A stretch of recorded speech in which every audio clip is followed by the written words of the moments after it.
Bem-vindo de volta. Hoje é 11 de abril de 2026 e estamos com Stanislav Krapivnik, um ex-oficial do Exército dos Estados Unidos que nasceu no Donbass e bem voltou. Então, obrigado mais uma vez por voltar ao programa. Sempre um. Vemos que os Estados Unidos basicamente fracassaram tanto na guerra por procuração contra a Rússia, quanto na guerra contra o Irã. E isso acontece num ponto muito crucial da história, com o poder mudando de uma hegemonia global para uma distribuição multipolar, em que agora dois centros de poder resistiram ao poder militar dos Estados Unidos. E não é só multipolaridade, ao contrário de eras multipolares anteriores, esta é liderada por estados não ocidentais. Quero dizer, as derrotas no Irã e contra a Rússia parecem intensificar essa mudança longe da ordem mundial organizada em torno do Ocidente.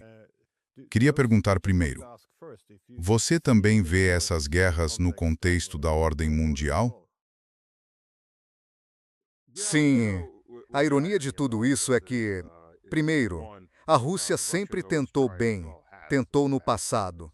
Agora não tanto fazer parte do Ocidente. E o Ocidente sempre olhou de cima, tipo, vocês não são bons o bastante. Podem até parecer conosco, mas não são bons o bastante. E agora a Rússia deu uma guinada grande para que se dane o Ocidente. E a Rússia segue por esse rumo. O pêndulo oscila pró-Ocidente e anti-Ocidente. E agora está fortemente no campo anti-Ocidente e vai ficar assim por anos, décadas. Agora é uma das líderes, e o Ocidente está se corroendo e entrando em colapso. E ela poderia, na verdade, ter sido a salvação do Ocidente. Mas, bom, é assim que as coisas acontecem. As pessoas que você incentiva hoje podem ser as que vão te dominar amanhã. Então, sabe, é a mão delas que você vai precisar para te tirar do buraco em que se meter amanhã. Certo. É por isso que você trata os outros como gostaria de ser tratado. Mas isso é moral cristã, e o Ocidente abandonou esses valores há muito tempo. Faça aos outros o que você gostaria que fizessem a você. E ainda vem dar lição de moral. Isso mostra que vocês apoiam genocídio por todos os lados. Pelo menos dou crédito aos europeus ocidentais, exceto os britânicos, que continuam apoiando, por não apoiarem a política genocida de Israel. Pelo menos verbalmente, eles não estão apoiando os israelenses. Claro, Merz chorou por Netanyahu, seu queridinho ali, falando o quanto a Alemanha tem de apoiar os israelenses. Mas pelo menos os espanhóis, ao contrário dos italianos, mostraram coluna vertebral e deixaram de fingir apoio aos israelenses. No Irã, o interessante é que o país jamais poderia ser considerado parte do Ocidente. O governo iraniano era muito pró-Ocidente. Vamos ser realistas sobre isso. Então, quando Trump disse que houve mudança de regime, ele está absolutamente certo. Ele está com toda a razão. Ele fez uma mudança de regime geracional. As pessoas pró-Ocidente, as que queriam fazer acordo com o Ocidente, aquelas que por 40 anos não desenvolveram armas nucleares mesmo podendo. Aliás, o artigo mais antigo que vi é do Jerusalem Post, de 1986. O Irã vai ter armas nucleares em um mês. European Union. Em um mês. E eles batem nessa tecla há 40 malditos anos. Bom, as pessoas que queriam se aproximar do Ocidente estão todas mortas agora. Ou a maioria delas está morta agora. Ainda sobram algumas pessoas.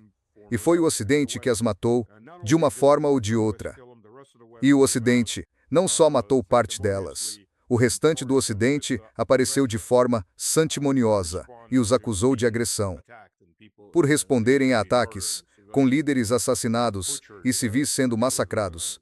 Particularmente, vamos começar, claro, pela escola e pelas meninas pequenas. E quem entra são os mais jovens, cuja psique foi formada lutando contra o proxy americano no Iraque, que havia invadido o Irã. As pessoas parecem esquecer essa parte. Não foi apenas uma guerra de fronteira. O Iraque invadiu o Irã num ataque surpresa. E depois aquela longa guerra. Quero dizer, o Khomeini Jr., aos 17, era soldado de infantaria e se alistou voluntariamente por 2 anos na linha de frente, vendo os amigos morrerem. Foi isso que moldou a juventude e a mentalidade deles. É bem irônico que essas sejam as pessoas que o Ocidente colocou no poder, tanto na Rússia quanto no Iraque. Você está certo, e o Ocidente mostrou sua incapacidade de realmente fazer qualquer coisa. Não vamos comemorar que isso acabou. Como diz o ditado americano, só termina quando as mortes terminam. E isso é verdade. Ainda vai haver muitas mortes, porque o conflito no Irã não acabou. Vamos ver se esse cessar-a-fogo intermitente durar até o fim da próxima semana. Isso dá ao Trump uma saída da sua estupidez bombástica e, você sabe, mudando de assunto, ou melhor, não exatamente. Tive uma entrevista ontem com Robert Barnes, e ele me disse que obteve isso de fontes próximas na Casa Branca. Elas eram próximas de Vance e de outras pessoas. Ele disse que Vance tem trabalhado feito um doido para manter Trump sob controle. Trump saiu da reserva. Isso, se você não sabe o que quer dizer, remete a quando os americanos confinavam indígenas em reservas. Era parte dos tratados de paz, que sempre foram quebrados. Então, comece a julgar com quem você está lidando a partir de fatos pequenos como esse. Eles forneciam comida aos indígenas, então normalmente mandavam carne podre ou nada. E geralmente era por culpa de fornecedores corruptos. E se os indígenas precisavam caçar, era proibido caçar. Então a escolha era passar fome ou caçar. Mas se você sai para caçar, você saiu da reserva, de onde vem o ditado. O que significa que quebrou as regras e foi para algum lugar nas áreas radicais. E, a propósito, para os indígenas isso significava que o exército americano vinha e os massacrava por isso. Então era ou fome lenta ou fuga. Mas, no caso do Trump, sair da reserva quer dizer que ele foi para a terra da loucura. E ele realmente começou a ficar desesperada e perigosamente louco. Para onde isso vai? European Union, não sei. É mais provável que ainda haja muitas mortes pela frente. Ainda vai haver muitas mortes na Ucrânia. O futuro está selado. Mesmo que a organização do Tratado do Atlântico Norte, entre os americanos desembarquem, os turcos não o farão. Na verdade, os turcos agora, os torce, Há propostas dos turcos para deslocar a marinha turca e bloquear Odessa. Como diz o ditado, quem se deita com cães, levanta desce com pulgas. E os turcos definitivamente ficaram com as frotas ucranianas. Depois de terem apoiado a Ucrânia tanto quanto fizeram, vendendo armas, construindo navios novos para eles, que agora nunca serão entregues. E a Ucrânia respondeu, atacando um petroleiro turco em águas turcas. Com um drone. Quero dizer, isso é um tapa bem na cara do Erdogan. Ou, melhor, um cuspe no olho dele. Ele não pode deixar isso passar. E os turcos estão indignados depois de tudo que fizeram pelos ucranianos. Deveriam ter sabido melhor com quem estavam se envolvendo. Agora eles têm as frotas ucranianas com as quais têm que lidar. E os turcos estão indignados. E eles estão observando essa oscilação. Você sabe, a Turquia, provavelmente cerca de 60% da população, é pró-ucraniana em comparação com a pró-russa. E agora nem mesmo 60% é pró-russa. Deve estar mais perto de 80% pró-Rússia, depois da agressão descarada da Ucrânia contra a Turquia. E, sabe, ainda há. E, como mais um golpe para os mercados mundiais, a Europa criou um monstro de Frankenstein. E esse monstro continua cobrando a conta da Europa. Os preços da energia estão disparando, fazendo a União Europeia declinar ainda mais rápido. E o que Zelensky faz? Putin declara um cessar-fogo de 30 horas. Zelensky, muito provavelmente, quer dizer, não provavelmente, 100%, via Azerbaijão. Drones ucranianos atacaram 2 plataformas petrolíferas russas no Mar Cáspio. Como assim? É claro que não há muito o que queimar numa plataforma. Quer dizer, são plataformas de perfuração. Qualquer petróleo vem de baixo e segue por dutos para ser retirado. Então, acertar algo em cima pode atingir algum tipo de reservatório de combustível ou algo assim, mas não há muito para queimar no topo de uma plataforma de petróleo. Na prática, mas o próprio ataque cria pressão de preço no mercado em apenas uma direção, o que, claro, não vai impedir que a Rússia consiga combustível para si e para seus militares. Isso assusta ainda mais os mercados e só faz os preços subirem para todo mundo, incluindo, aliás, todos aqueles idiotas nos Estados Unidos que fingem defender valores em relação à Ucrânia. E escrevendo, isso é ótimo. Pois é, você vai pagar mais. Divirtam-se indo à falência ainda mais rápido. Sabe, quando você disse que os russos nunca foram vistos como europeus, isso, na minha opinião, faz parte de uma falha histórica maior, porque dá para voltar a Pedro, o Grande, há 300 anos, que realmente queria europeanizar a Rússia de novo.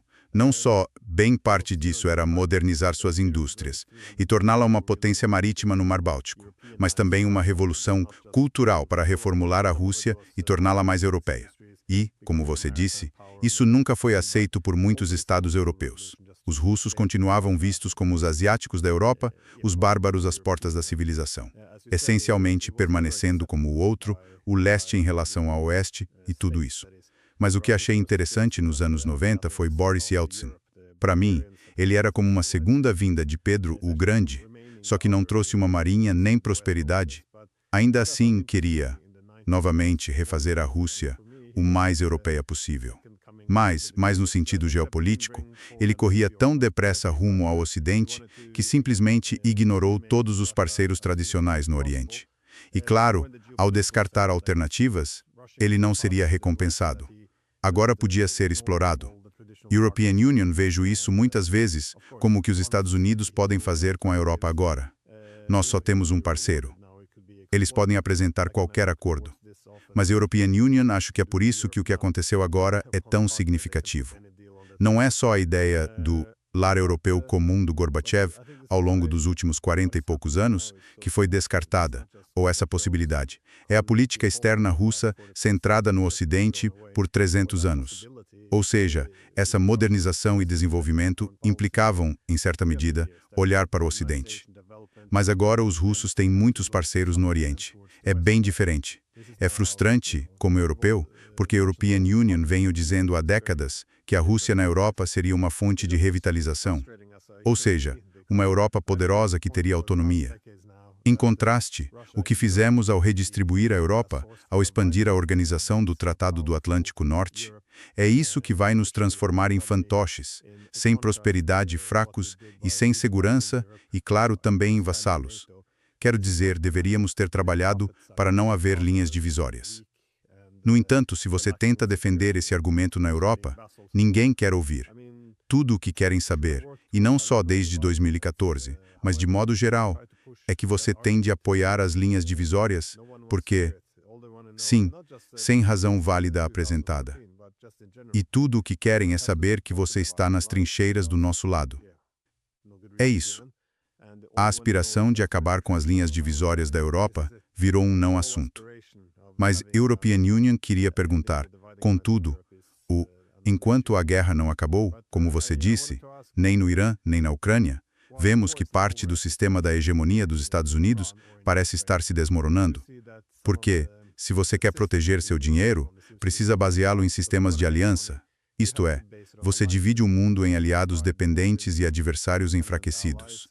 E agora que os Estados Unidos estão obviamente em declínio, e você vê as consequências não só na Ucrânia, mas também nos países do Golfo, os países do Golfo estão agora repensando em que medida devemos convidar os Estados Unidos.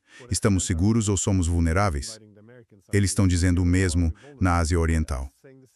Espero que logo tenhamos essas discussões na Europa, porque quanto mais punição aguentaremos antes de aceitar a realidade. Parece que ainda estamos sob essa dupla pressão. Por um lado, os líderes europeus ainda estão furiosos. Querem derrotar os russos para restaurar o Ocidente político. Ao mesmo tempo, há muita pressão agora. É preciso se ajustar à realidade antes que seja tarde demais. Por exemplo, o caso dos estados bálticos é um ótimo exemplo. Quero dizer, atacar a Rússia através do território dos estados bálticos. Para muitos, isso poderia enfraquecer os russos, trazer de volta o Ocidente político Mas isso também deixaria essencialmente os europeus, como os países do Golfo, completamente expostos, sem que os Estados Unidos viessem salvar o dia. European Union me perguntava, como você vê isso? Você acha que a Europa vai recuar ou que vai avançar de vez rumo a uma guerra direta com a Rússia? Sabe, Pedro, o Grande não é correto dizer que ele tentou entrar na Europa. Pedro, o Grande buscava ser aceito na Europa Ocidental. Nós estávamos voltando para o leste. Bem, somos a Europa Oriental. A Rússia é literalmente um quarto do continente europeu. As pessoas parecem esquecer disso ou considerá-la um subcontinente, dependendo de como se olha. Você pode considerar a Europa como uma grande península do continente eurasiático. Mas voltávamos ativamente a outras partes da Europa Oriental, que eram chamadas de Comunidade Polaco-Lituana, que na época incluía territórios em grande parte russos conquistados pela Lituânia. E a Lituânia havia se tornado um estado russo porque 90% da sua população eram russos. Mas, com a união com a Polônia e tudo mais, ficou radicalmente diferente. Na sua época, a Lituânia poderia ter sido parte da Rússia, suponho, porque competia para se tornar russa. A maior parte da população era russa e ortodoxa. Então, sim, a história dá suas voltas. Ela olhou para outra direção e, eventualmente, cedeu ou perdeu seu império e foi absorvida pela Polônia. Mas, dito isso, quero dizer, a Rússia era um tanto atrasada naquela época, mas não tão atrasada quanto muita gente pensa. Não esqueçamos, a Rússia foi um dos primeiros países a adotar armas de pólvora. De fato, os canhões foram algo que, a partir de Ivan, o Terrível, foram desenvolvidos ativamente na Rússia. E isso ajudou a derrotar e fragmentar várias entidades mongóis. Quando avançaram, ajudou a destruí-los na Batalha de Molode, onde o exército de Ivan exterminou completamente o Khanato da Crimeia, hoje chamados Tártaros da Crimeia, graças aos soviéticos que renomearam tudo. Eles eram mongóis e faziam parte da Horda Dourada. E tinham um contingente de higienizar os turcos. Foram simplesmente exterminados. De uma força de 45 mil, 50 mil, acho que só 2 ou 3 mil conseguiram voltar para casa ou fugir. E isso se deveu em grande parte às armas de pólvora que o Estado russo desenvolvia ativamente, comprava por toda parte e empregava em quantidades maiores do que muitos exércitos da Europa Central e Ocidental. Houve, portanto, muito desenvolvimento. O que Pedro o Grande buscava não era entrar na Europa. Como o European Union disse, era ser aceito, primeiro, pelos europeus ocidentais. Segundo, obter tecnologias novas, como a construção naval. Aliás, a primeira frota russa não foi feita para o Báltico. A primeira frota russa foi construída em Voronezh e navegou até o Mar Negro para esmagar os turcos. Aliás, uma coisa interessante. Numa das guerras russo-turcas no século XIX, a Rússia foi o primeiro país do mundo a usar projéteis explosivos de canhão. E eles aprisionaram a frota turca e simplesmente a exterminaram, queimaram até as bases. Bem, European Union diria queimaram até o chão, mas na verdade só a queimaram até o nível do mar. E o resto afundou. E a mídia ocidental pirou completamente. Não foi um viva. Foi olhem, os russos derrotaram os turcos, com quem supostamente estamos em guerra há 300 anos.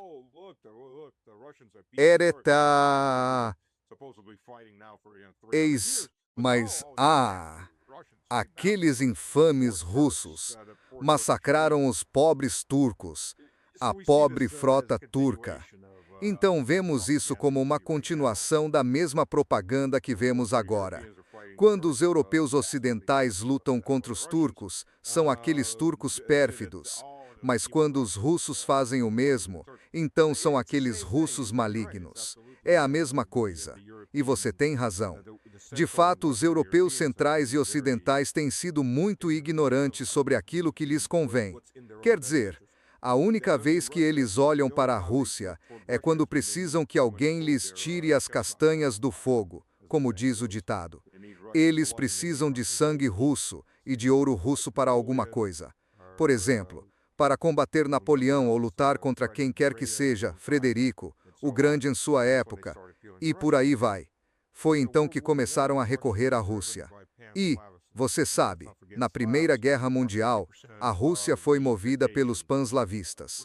E não esqueçamos, os eslavos são 50% da população caucasiana.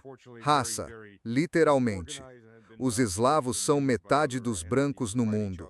E, infelizmente, muito desorganizados, e têm sido empurrados e usados por outros para lutarem entre si por milênios. Isso vai ainda além de milênios. A Rússia foi movida pelo panslavismo e por um forte impulso ortodoxo. Na Segunda Guerra Mundial, a Rússia foi movida pelo proletariado, pelos trabalhadores e pelo lema Trabalhadores do Mundo, Univos. A Rússia de hoje, especialmente o povo, é movida por política pragmática. Nos últimos 4 anos, na verdade mais tempo, se pensar bem, desde 2014, a russofobia que jorra de todos os poros na Europa e no resto do Ocidente, serviu para despertar muita gente na Rússia. E é por isso que a guinada anti-ocidental foi muito forte, muito rapidamente. E isso é culpa do próprio Ocidente enquanto entidade. Então sim, nós, sabe, na minha opinião, honestamente, esses drones ucranianos não voaram pela Polônia e pelos países bálticos. Opino que esses drones ucranianos, ou melhor dizer estonianos, decolavam frequentemente da Estônia e voavam para a Rússia. Há uns 5, 6 meses, houve uma explosão quando esses drones explodiram no centro da Estônia. E os estonianos não culparam a Rússia pela guerra de drones. De fato, tentaram abafar isso o máximo possível. Mesmo assim, vídeos vazaram e fotos foram divulgadas. O mesmo drone caiu no centro da Estônia. Uma craterinha ali, pedaços do drone por todo lado, drones do tipo avião. Então isso não é novidade. Mas a pressão sobre o Kremlin para dar um exemplo com a Estônia é insana. E quando você considera que metade da população estoniana é russa, tem sido russa desde os anos 900, sabe? A cidade de Narva, que foi anexada à nova entidade chamada Estônia pelos soviéticos, porque não existia Estônia. Não havia Letônia. Havia a Lituânia, mas não havia Estônia nem Letônia. Esses estados não existiam. Foram criados pela União Soviética porque estavam fragmentando o mapa russo. Embora o povo obviamente estivesse ali, nunca tiveram estados próprios. Não tem história de autogoverno. Tiveram uma breve época em que surgiram após a Revolução Russa e a Guerra Civil, e então desapareceram, sendo subsumidos pela União Soviética, e houve territórios adicionados a eles, Narva sendo um desses. Narva foi fundada como uma fortaleza pelo rei dinamarquês Vladimir. Ainda estou tentando lembrar os nomes, mas literalmente o nome dele era Vladimir. Mas nos anos 1180, mas aquilo era a fortaleza. Havia ali uma cidade russa chamada Radva. Tenho que procurar o nome exato. Isso já existia naquele local desde os anos 900. Nessa área, os russos na Estônia não têm direitos. Não são cidadãos de segunda. São não cidadãos, ponto final. Eles recebem um passaporte ótimo. Não têm absolutamente nenhum direito, mas são metade da população. Eles eram contabilizados como 35%. Mas quando se considera que não podem sair e que os jovens estonianos têm saído da Estônia pela área Schengen nos últimos 20 anos em massa, embora a Estônia os continue a contar como se morassem lá, são pessoas que voltam uma, talvez 2 vezes por ano só para visitar os pais. É isso. Eles não moram lá. Eles não têm vivido lá. E muitos deles nem sequer falam estoniano. Eles não falam loquian, não falam inglês nem alemão. E a população russa não pode ir a lugar nenhum, então a percentagem real da população russa subiu bastante. A Noruega é 95% etnicamente russa, e essas pessoas não têm absolutamente nenhum direito. A Estônia patrocina desfiles da Schutzstaffel todos os anos, membros do governo vão lá, literalmente, a Letônia e a Lituânia fazem exatamente a mesma coisa. E agora, depois desses ataques, a atenção sobre por que diabos Narva faz parte da Estônia ganhou muita publicidade na Rússia. Sabe, vamos trazer o nosso povo de volta. Essa é a mentalidade em relação a essas fronteiras soviéticas falsas que foram criadas pela União Soviética. E isso poderia ter sido evitado se os russos tivessem sido tratados normalmente na Estônia, mas isso não aconteceu.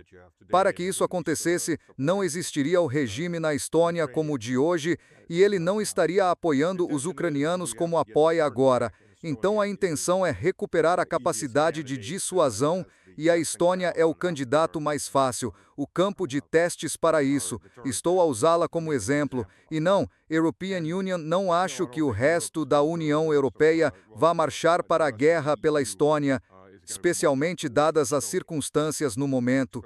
Mas haverá uma guerra maior? Como você perguntou antes, sei que não respondi isso, acho que sim.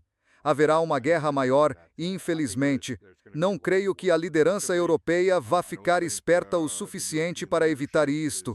E se o Orbán perder as eleições amanhã, garanto que esse cronograma vai ser adiantado muito rapidamente. Rumo a uma grande guerra, provavelmente dentro do próximo ano, no máximo 2 anos.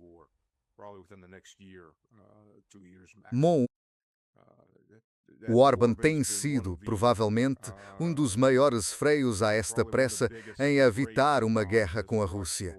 E para ver o quão insanos e estúpidos são, a União Europeia está a praticar em breve o exército da Organização do Tratado do Atlântico Norte. Será o exército da União Europeia, porque tudo o que farão é trocar os distintivos e colocar uma nova insígnia nas mesmas pessoas.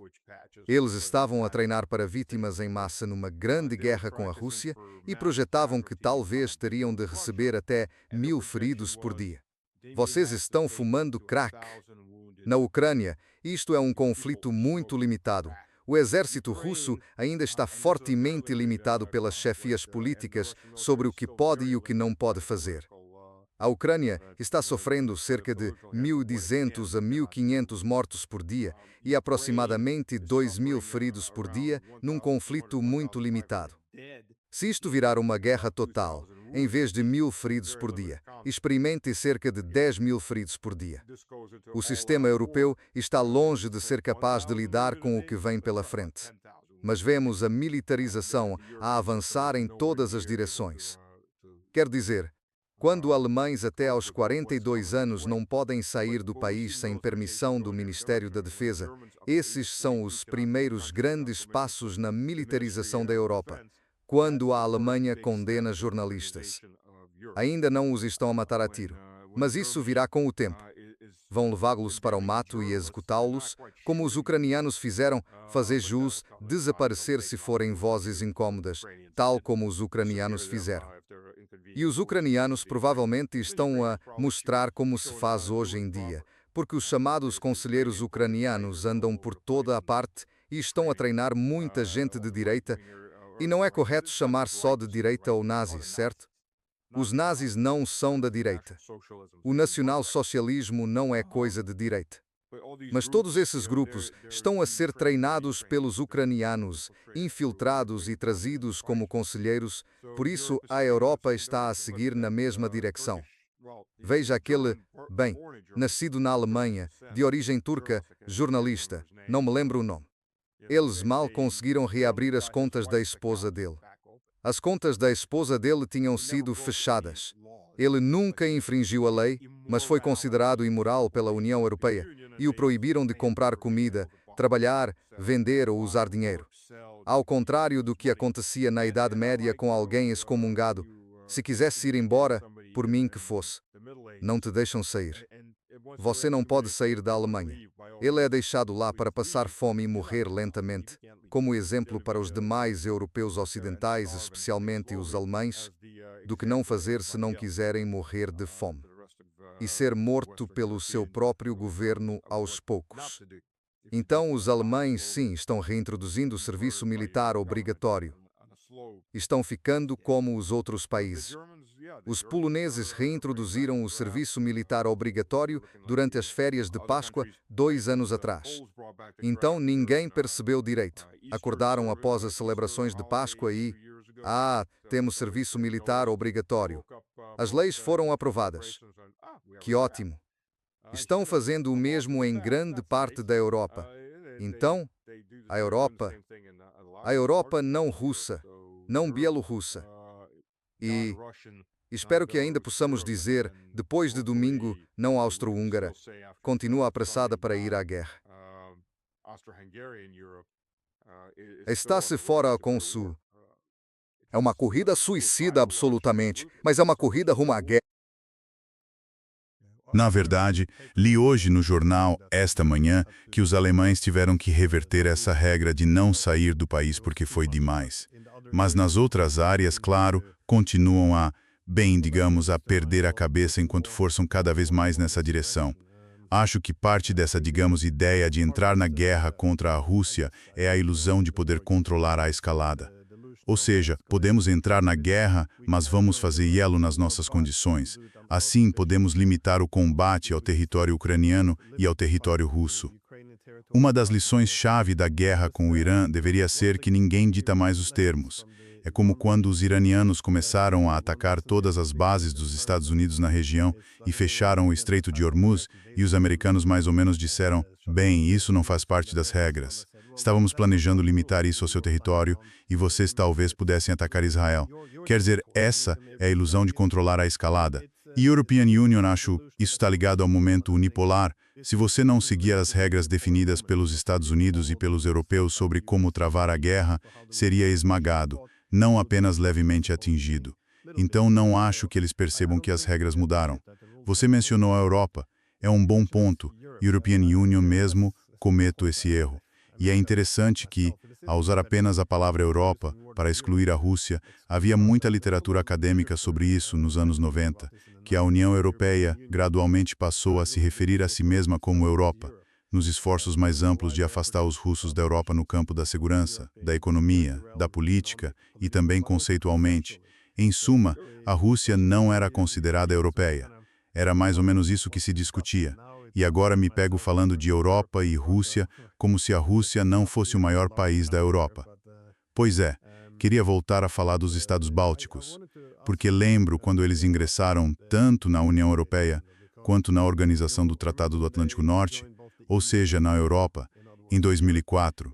O argumento era que os russos deveriam ficar contentes, pois agora eles faziam parte de uma comunidade de valores. Então, ao ingressarem nesse clube liberal-democrático, se a Rússia se preocupasse com os direitos das minorias russas, isso estaria garantido. Mas agora já se passaram 22 anos. Eles são pessoas nascidas ali, cujos pais e avós também nasceram ali. Por que ainda não podem votar? Por que não conseguem, cargos no governo? Por que são cidadãos de segunda? E é como se as pessoas acreditassem que isso não era um projeto geopolítico, que na verdade era uma comunidade de valores. Não acho que tenha sido enganoso. Acho que as pessoas realmente acreditam nessas coisas. Pois é. Mas enfim, desculpe, vou à minha pergunta.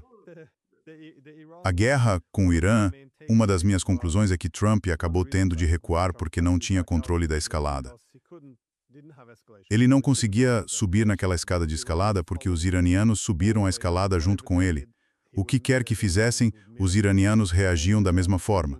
E a European Union, me pergunto até que ponto os russos tiraram uma lição disso, porque eles não fizeram o mesmo. Decidiram, vamos nos concentrar em terminar a operação militar na Ucrânia e não provocar um conflito direto com a Organização do Tratado do Atlântico Norte. Mas, se agora a Ucrânia começar a desmoronar, quero dizer, pelo menos o seu exército nos próximos meses, já vemos essa retórica vindo de britânicos, franceses e alemães de que, então teremos de intervir para, basicamente, virar o jogo. Não com essas palavras exatas, mas como você disse, todos agora falam em guerra com a Rússia. Você vê a Rússia mudando sua abordagem não só em relação à Ucrânia, mas também... Sim, sabe? E a propósito, a desculpa que os países bálticos usam para a minoria russa é que eles eram colonos soviéticos. Eles lembram que essas áreas faziam parte da Rússia desde que Pedro, o Grande, derrotou Carlos, o não tão grande. E por magnanimidade, depois de derrotar e tomar esses territórios, ele ainda pagou por eles. A Rússia comprou aquela terra. Não comprou as pessoas. As pessoas nem eram mencionadas no tratado, porque não tinham direitos quando o Império Sueco, derrotado, os vendeu. Isto é do mesmo nível. Sabe que quando os Estados Unidos compraram o meio-oeste ou o sudoeste do México, depois que tropas americanas ocupavam a cidade do México. Foi muito fácil, e pagaram uma taxa cerimonial por isso, uma taxa simbólica. Bom, a desculpa para não conceder cidadania russa nessas áreas sempre foi, e, a propósito, os intelectuais russos nessas regiões fizeram parte do movimento pela independência em 1990. Uma das razões para não lhes dar cidadania era, são todos colonos soviéticos. Na Letônia, isso é, de certo modo, mais verdadeiro. Quero dizer, havia pessoas russas que viviam lá desde o Império anterior, desde os anos 1700. Mas como território russo, houve dois pequenos principados russos, Volosts, no sul da Livônia, que mais tarde teriam sido exterminados pelos cruzados. Lá por volta do ano 1000, então depois disso sim havia presença russa na Livônia. Depois passamos para a Estônia, e veja, em Narva a presença russa vem desde antes da cidade existir, desde cerca do ano 900. Chamar isso de colonização, eles estão lá há pelo menos 1000 anos. Eles os chamam de colonos. Então essa explicação não cola muito. E você está certo quanto a isso. E European Union também vem dizendo isso. A Rússia tem de se perguntar, nós realmente queremos entrar numa guerra nuclear? Os Estados Unidos jamais sacrificariam sequer a menor cidade ou vila americana por Londres, Paris ou Berlim, e muito menos por Varsóvia ou, Deus me livre, por Riga ou qualquer outra dessas cidades. Eles não vão fazer isso. Não importa no que os europeus queiram se iludir. Bem, veja, os russos também começaram a dizer não somos europeus. E isso, aliás, é uma guinada na Rússia. Não somos europeus. Não fazemos parte disso. Somos uma civilização própria e não vamos sequer nos chamar europeus. Não queremos nada a ver com aquelas pessoas. E isso, aliás, é algo que muitos empresários da União Europeia parecem não entender. Eles acham que, não importa quanto tempo leve, quando o conflito acabar, poderão voltar a atuar como se nada tivesse acontecido. Não. Muitas dessas empresas não serão bem-vindas.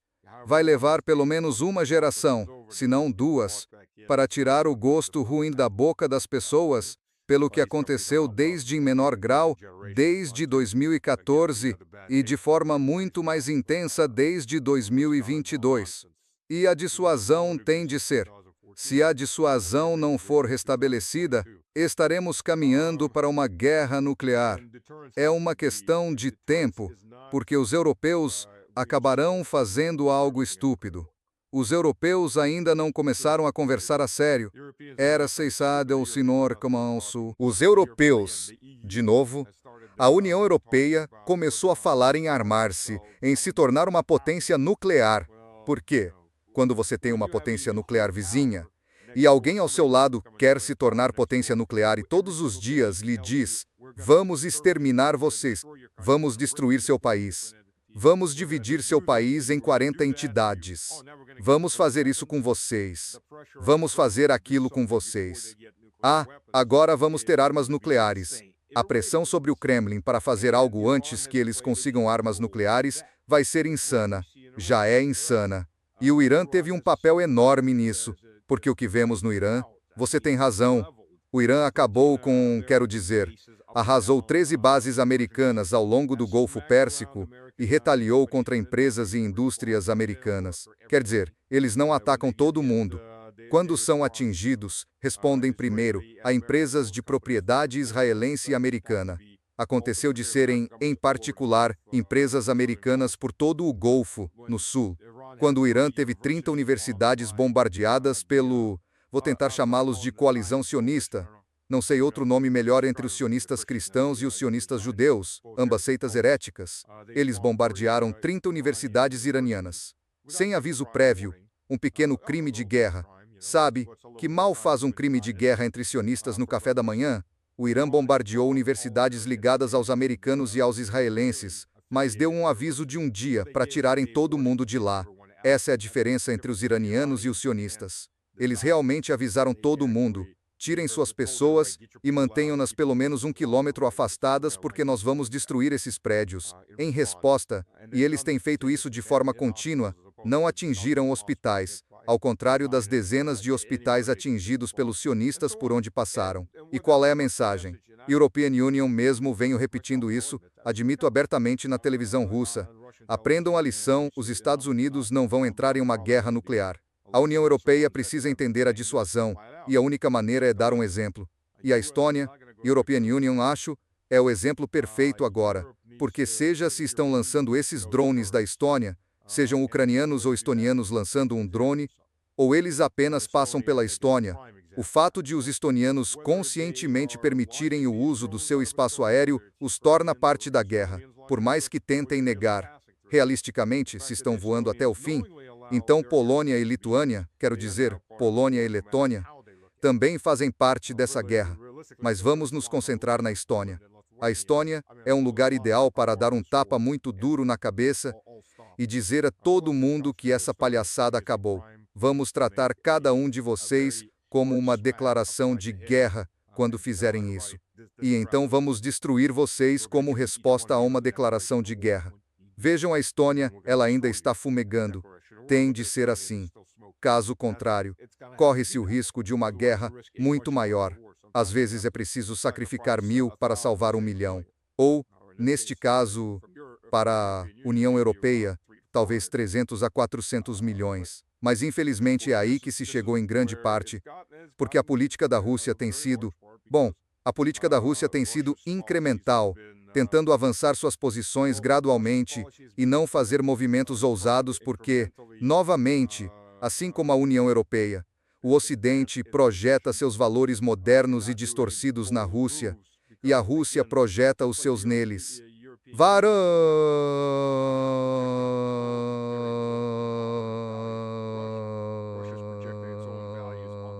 É uma tendência ruim da humanidade projetar seus próprios valores e sua posição nos outros. E a posição da Rússia tem sido: se fizermos um movimento muito grande, vamos assustar a Organização do Tratado do Atlântico Norte e provocar uma guerra. Não, na verdade você vai assustar a Organização do Tratado do Atlântico Norte a não entrar em guerra. Você está fazendo exatamente o oposto do que deveria. Você assusta a Organização do Tratado do Atlântico Norte e as pessoas da União Europeia, com lá vem o martelo russo, e elas vão ficar mais do que dispostas a negociar. Se olharmos até para as armas pesadas, os primeiros tanques entregues à Ucrânia vieram da Eslováquia.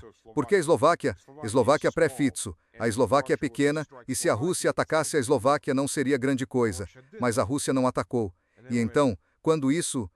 Certo, aí começou a correria. As portas se abriram, os portões se escancararam, e eles passaram a inundar a Ucrânia com todo tipo de suprimento de guerra que conseguiam arranjar. Foi incremental, exceto que a Rússia não respondeu como deveria, e a dissuasão acabou, pelo menos naquele nível. Um erro gravíssimo. Se a Rússia tivesse simbolicamente atingido a Eslováquia, ou as áreas fronteiriças, e dito na próxima vez vamos atrás de Berlim, todo mundo teria entendido a mensagem muito, muito rápido. Certo? Sim. Desculpe, são aqueles malditos eslovacos, sabe? Não dá para controlar muito os eslavos. Eles são loucos, agora todo mundo vai ficar em paz, pelo menos mais pacífico. Mas não ficaram.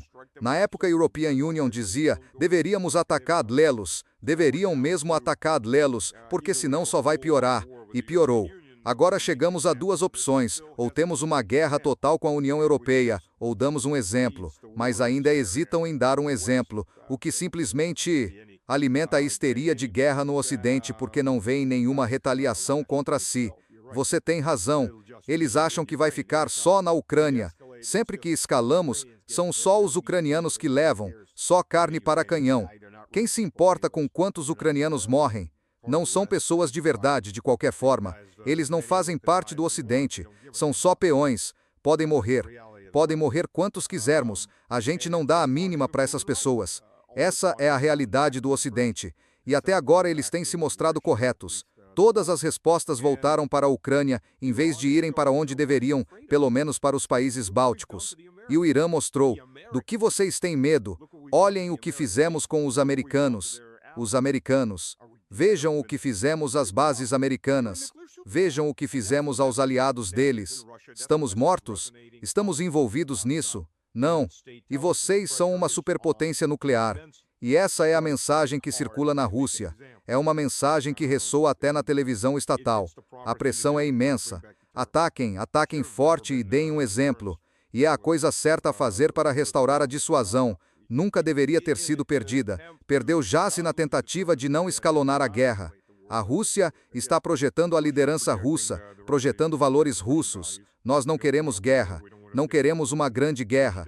Fomos empurrados a isso pela liderança da Europa Ocidental e Central. E isso foi um grande erro. Bem, acho que parte do problema é que os líderes europeus e a mídia se iludiram. Porque a retórica dos últimos 4 anos foi: temos todo o direito de permitir que os ucranianos se defendam. Apresentado assim, parece muito razoável.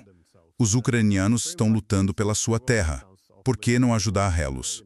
O problema é que a organização do Tratado do Atlântico Norte armou a Ucrânia para isso. Quer dizer, foram eles que derrubaram o governo. Foram eles que os armaram, os treinaram, sabotaram todas as negociações e até o resultado das eleições de 2019. Com um propósito muito explícito: usar os ucranianos para impor uma derrota estratégica à Rússia. Como você disse, quando se tem gente como a chefe de política externa da União Europeia, Kaja Kallas, defendendo a desintegração da Rússia como um dos resultados ideais, não se pode simplesmente adotar essa postura inocente. Estamos só ajudando os ucranianos. Isto é também uma guerra contra a Rússia. E os europeus, quero dizer, são participantes. Conversei com John Mearsheimer e disse: bem, sabe, porque estamos numa guerra por procuração com a Rússia. Então, Glenn, já passamos muito disso. Agora estamos travando uma guerra direta. E European Union, acho que isso é importante. Quando você diz isso na Europa, eles respondem: por que está a repetir a propaganda russa? Mas você tem de aceitar a realidade como ela é. Se ilude, acaba fazendo coisas muito estúpidas. E a consequência, European Union, acho, está prestes a chegar. Concordo com você, no entanto. Acho que se desembocarmos numa guerra direta, bem, não necessariamente uma guerra mundial, mas ao menos num confronto direto agora entre a Rússia e um país da Organização do Tratado do Atlântico Norte, provavelmente será um dos países bálticos, e creio que a Estônia é a candidata mais provável. Tem alguma consideração final antes de encerrarmos? Bem, sabe, os bolcheviques, e aliás, sim, você está certo, isto já foi muito além da guerra por procuração. Quando os sistemas de foguetes de artilharia de alta mobilidade surgiram, a European Union dizia desde o primeiro dia: são soldados americanos disparando esses sistemas. Isto é americano do começo ao fim. Não, a Ucrânia está disparando esses sistemas. Não, a Ucrânia está disparando. São apenas americanos a operar esses sistemas. São os Estados Unidos disparando esses sistemas contra a infraestrutura russa e civis, matando civis russos. E o jornal The New York Times, em dezembro, no final de dezembro de 2024, publicou um grande artigo dizendo: sim, são todos americanos, confirmando tudo o que a European Union vinha dizendo.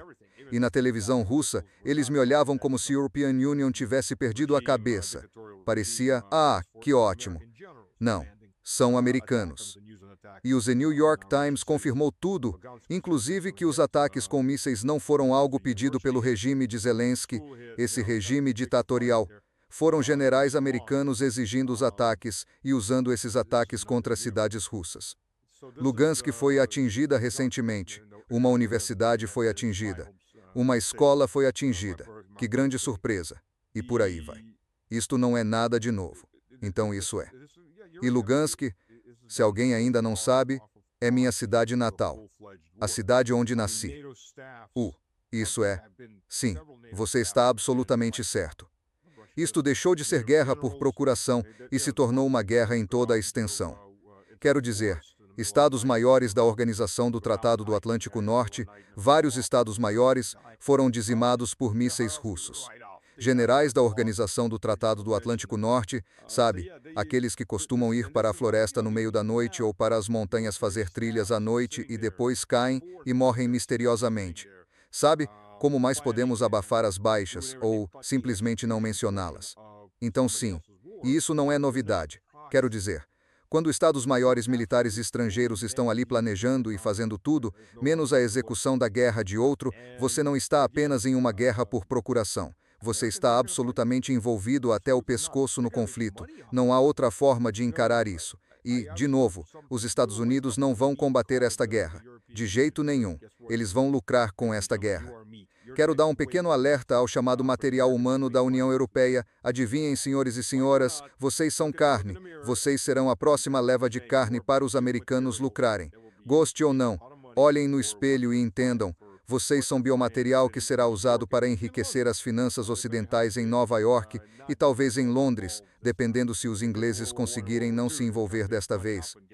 Eles fizeram isso na Primeira Guerra Mundial e na Segunda Guerra Mundial. Tentavam lucrar com isso e fazer todo mundo lutar. Acabaram sendo arrastados nas duas vezes. Talvez desta vez não sejam arrastados. Mas o ponto é que a Europa Central e Ocidental já está nessa luta. Só vai piorar para eles. Olhem, os americanos vão se manter neutros, mas vão abastecer a Europa. E vão continuar pressionando a Europa não russa. Vão continuar empurrando para a guerra contra a Europa russa, porque vão lucrar com isso. Eles vêm falando abertamente sobre isso desde 1998. Não de forma, como o European Union disse, acho que o primeiro artigo que li foi na Forbes, se me lembro bem. Precisamos de mais uma boa guerra. E a boa guerra foi a Segunda Guerra Mundial, porque tirou a América da Grande Depressão. Eles já falavam sobre isso em 1998. Então, se em 1998 já saía algo na Forbes, significa que eles discutiram isso. E sim, eles vêm preparando o biomaterial chamado europeus para uma grande guerra nos últimos 20 anos, na verdade, 30 anos. E planejam lucrar com isso. Os Estados Unidos têm muito equipamento em reserva, tanques M1, M1A1 e blindados Bradley de diferentes gerações. O que se faz com o equipamento que ficou em reserva? Bem, ou você paga para manter Hilo, ou o sucateia, ou encontra alguém para vender. E a Europa vai ser o campo de batalha onde vão usar calos. E vamos encarar a realidade. Para a raça branca europeia, é o seu Ragnarok. Vocês não vão sair vivos disso. Os brancos europeus, na maior parte da Europa, já estão virando minoria e depois dessa grande guerra serão minorias absolutas. Vão ser uma população substituída. Vou dizer outra coisa muito desconfortável. Quando as elites falam em reduzir a população humana para algo entre 500 milhão e 1 bilhão de pessoas, o que implica exterminar o restante, e a ideia do bilhão dourado, a maioria dos europeus achava, vamos fazer parte desse bilhão dourado. A Europa ia fazer parte desse território. Vocês não estão na lista. Vocês serão exterminados e substituídos, e já estão sendo exterminados e substituídos por outras populações mais fáceis de controlar. Porque o bilhão dourado será, se não 500 milhão, apenas as pessoas que vão poder viver. As pessoas do bilhão dourado serão aquele 1% do topo, e haverá outros 20% que serão a classe de gerentes e profissionais educados que servem à sua riqueza. É preciso ter engenheiros, militares, polícia e assim por diante. E os 70% a 80% inferiores serão servos no estado tecnológico neofeudal ou estados. Todo o resto vai estar morto. E aí fica a questão. Os servos vão invejar os mortos antes de tudo acabar, considerando qual será a vida deles. Mas os europeus, o europeu médio, não vai fazer parte disso. Eles vão ser eliminados de uma forma ou de outra. Serão substituídos e misturados com outras nacionalidades que estão sendo ativamente trazidas como substitutas. Olhem, nós não prevíamos a migração em massa. Claro, eles sabiam que a migração em massa faria o que faz. Foi concebido dessa forma. Só um idiota que realmente não presta atenção à história nem à realidade pensaria, ok, vamos trazer 20, 30 milhões de pessoas. Vamos trazer 8 milhões de pessoas para a Inglaterra numa grande vaga ao longo de 20 anos e elas vão tornar-se o inglês médio que não bebe.